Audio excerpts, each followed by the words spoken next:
On September 6th, the Japanese imperial family will celebrate its first coming-of-age ceremony for a male member in 40 years. The main figure is, of course, Prince Hisahito of Akishino, the only young male heir in the imperial family and second in line to the throne. Originally, Hisahito was expected to come of age last year when he turned 18, but it coincided with his university entrance exams, and he was busy navigating special admissions pathways to top schools, his heavy academic schedule.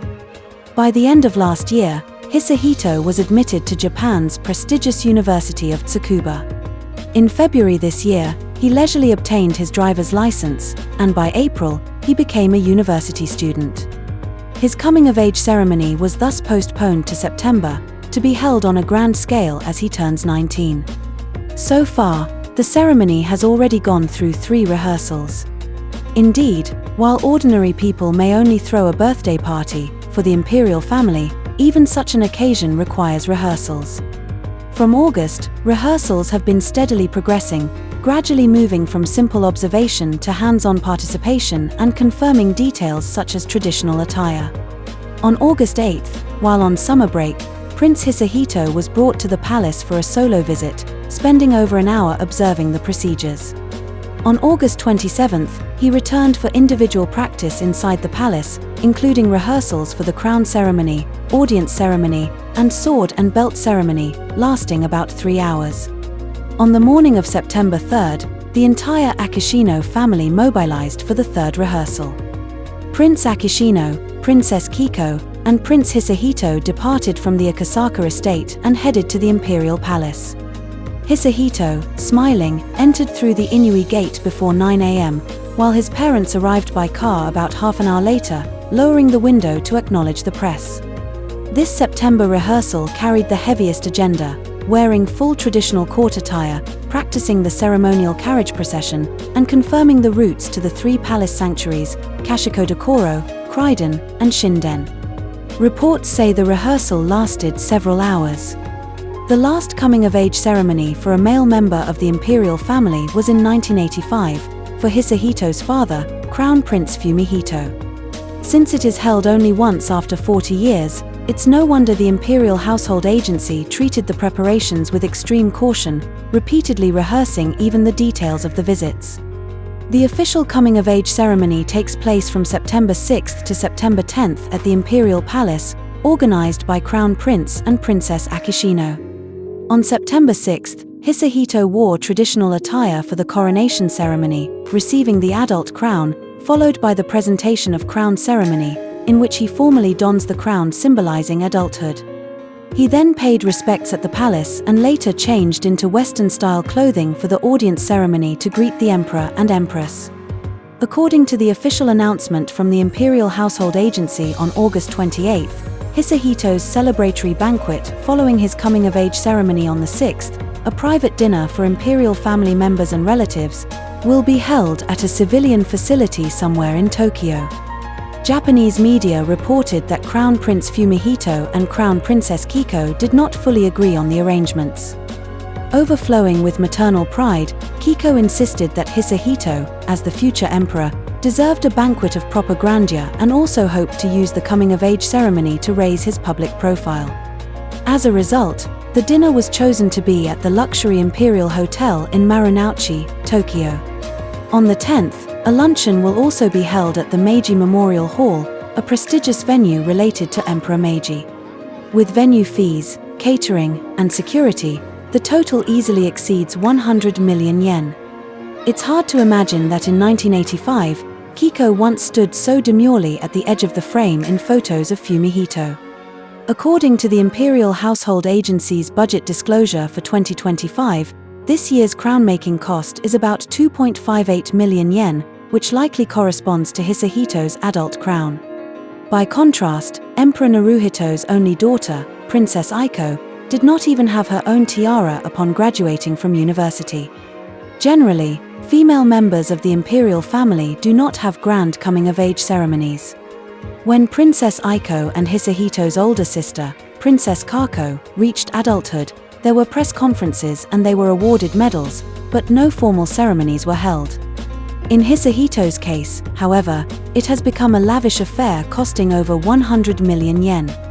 Moreover, on the day after the coming-of-age ceremony, Hisahito will visit Mie Prefecture to pay respects at Ise Jingu and, exceptionally, stay at the Inner Palace temporary residence, normally reserved only for the emperor, empress, and crown prince couple.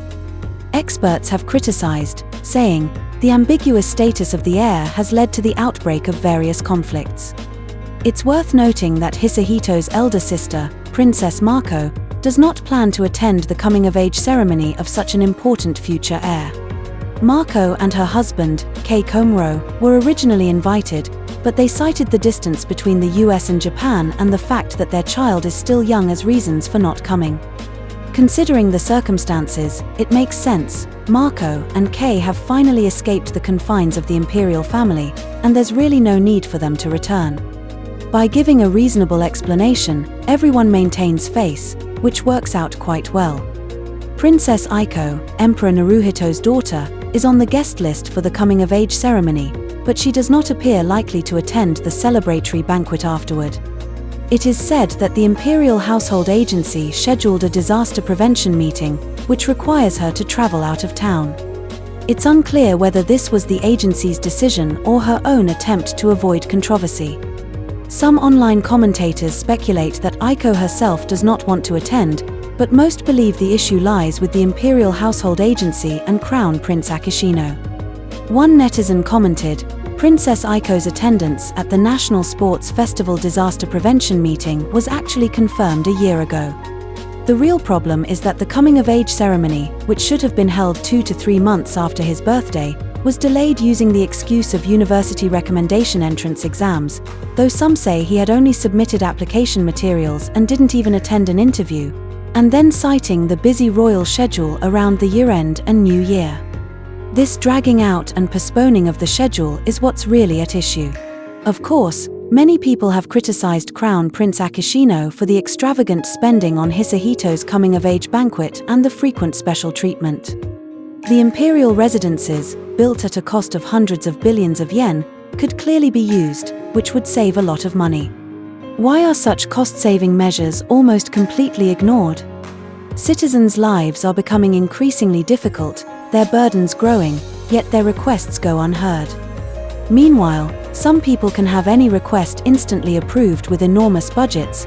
This situation is truly incomprehensible. We are all human. Doesn't this seem absurd? In history class, we clearly learned that the nobility was abolished, so isn't that supposed to be true? Shared hardships. Recently, I even wonder, have we been brainwashed? Are the citizens not valued at all? This coming-of-age ceremony raises the question, is it the preservation of traditional rituals, or merely a display of imperial privilege? On one hand, citizens worry about the rising cost of living. On the other, over 100 million yen is spent on a single ceremony. On one side is the grandeur of the imperial heir, and on the other, taxpayers are thinking, couldn't my money be spent more carefully? Ultimately, the ideals of freedom, equality, and the rule of law are deeply ingrained in modern minds, and people are increasingly indifferent to institutions like the monarchy. Across Europe and Japan, royal families are making efforts to reduce their public presence and cut expenses.